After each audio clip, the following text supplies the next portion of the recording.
It's a video. Today's video is about referring to yourself in the third person. Why the fuck not? Alright, how do you begin with such a thing? Uh, so, me, myself, and I, each one of them kind of points at something, right? Myself kind of is the person, the persona. It gets covered by the ego, right? Me is basically the physical attributes to my existence. My brain, myself, technically is my mind. My mind is not really, my mind is the connection to consciousness, and that's technically the self. But honestly enough, there's a personality behind it, behind us that we discover. And that's why when people look at you and go, like, you've changed. The truth is, your values haven't, your principles probably haven't. It's just the way you approach things has changed simply because you got to know the aspects of your personality. And then as they differ, people will see you differently because you're working with them the same way you're working with yourself differently, right? So referring to yourself in the third person, I, which is basically the I am, right? The ultimate, the higher form.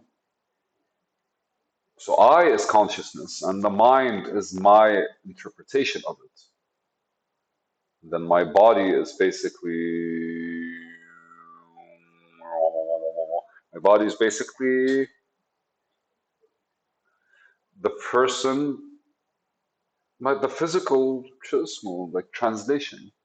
Why not? The vibrations. That's how energy transfers, right? Like the science.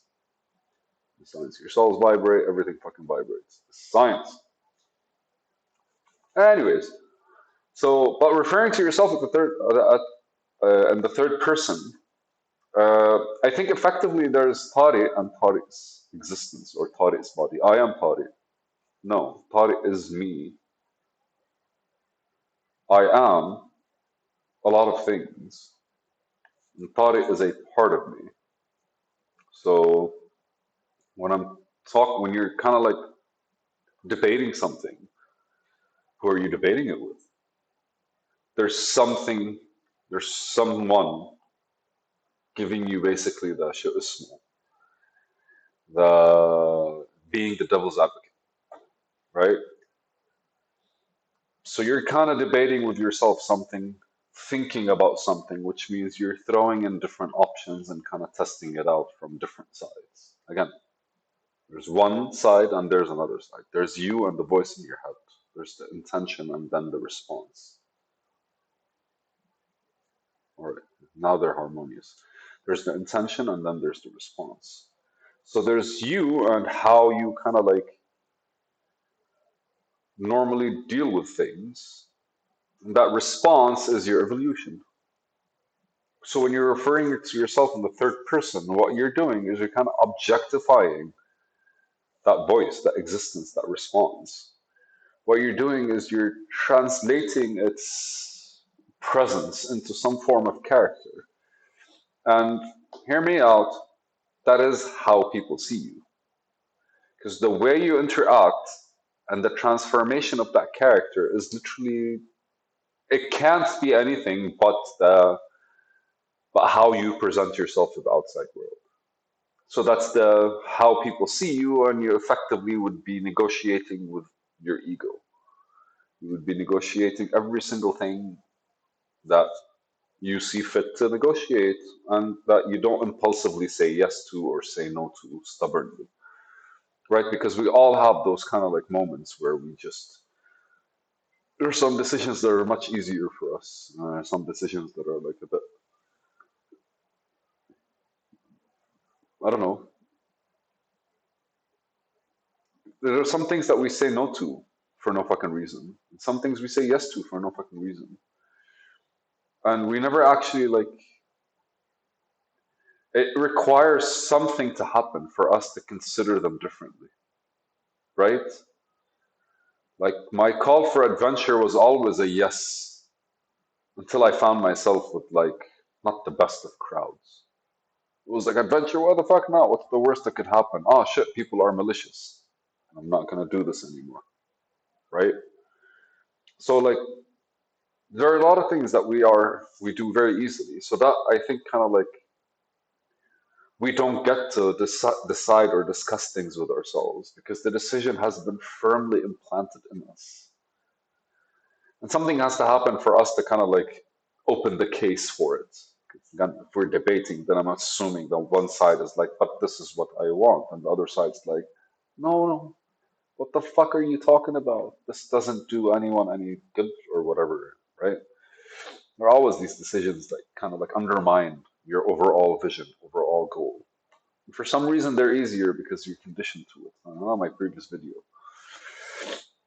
And so referring to yourself in the third person is openly acknowledging that there's a part of you that doesn't really do what you want to do. Doesn't really the part of you that's not committed maybe to the decisions you make, to the decisions you consciously make, is a part of you that needs to be addressed, I guess. And I think that's how like the emotional and rational mind kind of separate because like emotionally you get to explore things through behavior, through experience, while rationally you just get to explore things through thoughts. And that's the harmony that you kind of have to do. And the best you can do is by discussing things with yourself, referring to yourself in the third person. And that could be like Tariq wanted to go out today and have a cup of coffee, but he ended up sitting at home. Because the story was, it's what I wanted. It's also what I did twice. I'm telling you, man, once a decision is made, resistance kind of starts showing itself in weird places. And the more open to it, because then you realize I have experience with making decisions and not really kind of pulling through. And then every single time I realize that okay, I've kind of deviated a bit from what are the things that I normally harmoniously do. And then I kind of like reflect on why that happened, and I can realize there's a routine that needs to be offed. So it's exciting to be prepping for such a routine. And again, like a routine that a successful routine would have already, if I had already found a successful routine, then would have worked. I would be actually progressing within the realm of my understanding. And specifically when it comes to like the objectives that I have, like the work, the growth of my platform, and basically the growth of the YouTube platform, like the openingness of my discussions, and all these kinds of things. And there is expansion, there is growth, there is a lot of like learning, but the curve is still kind of like not paying itself off. It's not it's not allowing me to kind of like see something to run after. I'm still in the creation mode. And when I say run after, it's because like when you build something that's actually moving on its own, that's when it demands from you attention. And yeah, you kind of like you don't have to make decisions anymore. But so as long as the routine is not really set, or as long as the routine is not proving successful, it kind of means that it's not really the. That's a good thing that I keep kind of like testing things out, simply because like a routine that would have worked. Why didn't it work? I have no idea. But like as I was doing it, a lot of things kind of like moved, and that means that the routine didn't fit. Or it will fit when harmony kind of like is presented, like what's going on. But I think that's a beautiful. There's a combination that you kind of like figure out, and that's your style imposed on it. But how do you know your style? How do you kind of how would you be able to like objectively see how you emotionally are, if not through the small kind of like interactions that you every once in a while have with yourself? And that's the presence, right? Because they can know. I think you can induce present moments, when you call onto yourself, and I think referring to yourself in the third person instead of saying I right now, I would say Tariq, because literally right now what's happening is whatever you see, which is Tariq, is actually explaining something to you. This is looking at the towel and kind of like squeezing the water out of it, because the process of thinking doesn't really happen when Tariq is active. The process of thinking happens when Tariq is not active. When I'm shutting my mouth and looking upstairs and kind of like trying to get stuff or test stuff. But now I'm talking, I'm explaining, I am active. Tariq is active, sorry, or I am active. See, it's just like so refer to yourself in the third person kind of creates this. It's super funny, man. I don't know. This could be dangerous as well. But I think every once in a while, when you're looking at yourself and you're not really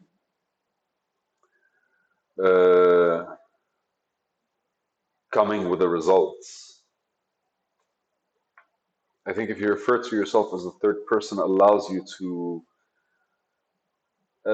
that person that is technically being pressured to do the job to honestly explain what's going on with him or her.